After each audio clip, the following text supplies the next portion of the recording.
Kayo nga wala akong anak, kung hindi nyo natatanong yan. Kayo sa itsura pa lang, medyo malapit-lapit. Yung bloodline natin.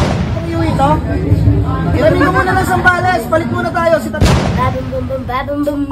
Nung nasa Caloocan nga kami ay isang problema nga ni UG dito ay CR. Buti na nga lang ay meron sa amin nagpatuloy. Shoutout nga pala sa TJ Motor Parts. Tapos nga nilagay dito nila Kuya Rex yung kanilang mga motor. Itinabi nga sa mga ibang motor ng JRP brand ambassador. Ito nga pala ay ang mga motor nila Kuya Franz, sila Ate Jella, ni Kuya Iggy at syempre ni UG. Ito din kasi yung kauna-unahang pagkakataon na magkakatabi-tabi ang kanilang mga motor. Kaya nga kinuha na namin yung opportunity para nga magkaroon ng picture at saka konting video yung kanilang mga mot-mot. Nabanggit nga din namin sa inyo na pagpapahingahin muna natin si Amarillo pero hindi ibig sabihin na ibebenta natin siya. Dito muna nga siya sa bahay at susubukan muna nating i-build si Elverde. Syempre naman hindi natin maibibuild si Elverde kung walang builder. Kasama nga pala natin ngayon si Boss Daryl. Kung matatandaan nyo nga sa mga unang video natin, isa nga siya sa mga tumulong sa amin para ma-build si Amarillo at siya nga din po pala yung magiging builder ngayon ni Elverde. Pagkatapos nga namin mag-usap kung ano gagawin kay Elverde, tumuloy na nga kami dito sa catering kasi nga gutom na ang lahat. Tapos alam nyo ba may JRP cupcake pa dito, pagka cute.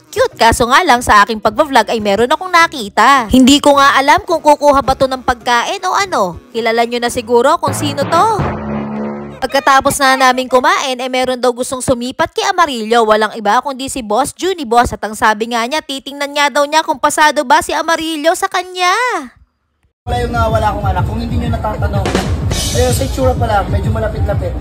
Yung bloodline namin, medyo dikit. Sinipat na nga ni Kuya Juni si Amarillo. Natutuwa nga daw siya sa fittings ito at tinatanong nga kung saan daw kami nagpagawa dahil nga daw napaka-solid. Tapos nga tinatanong niya ako kung magkano na raw nagastos ko dito. Diyos meo, Apo, Marimar Garapones, ayoko na nga lang kumibo. Nakakatuwa nga ding isipin na may mga taong nakaka-appreciate ka Amarillo. Sabi nga ni Boss Renz, ang laki na nga daw ng pagbabago ni Amarillo at mas maganda nga daw siya ngayon. Hindi pa ko bang iuwi ito? Iramin mo muna ng Sambales, palit muna tayo, si Tatag muna sa'yo. Abay, si Tatag mahal yun! Si Tatag! Ito yung mga boss, yan, shoutout dito yung tropa natin. Sa kaya ate, hello po, I love you. I love you too. Yan, mag-ingat ka anak ha. Masyado ka namin marami. Ang dami nga naming natatanggap na mga messages sa aming page at tinatanong nga nila kung nanalo ba si Amarillo o meron daw bang natanggap na trophy kasi daw wala kaming post. Guys, hindi nga kami nanalo at wala rin kami natanggap na kahit anumang trophy pero yung makasali ka nga sa ganitong kadiin na event, Diyos meo, Apo, okay na, napakalaking experience na nga ito at kahit kailan nga ay hindi ito mapapalitan ng anumang tropeyo. 2,000 years later.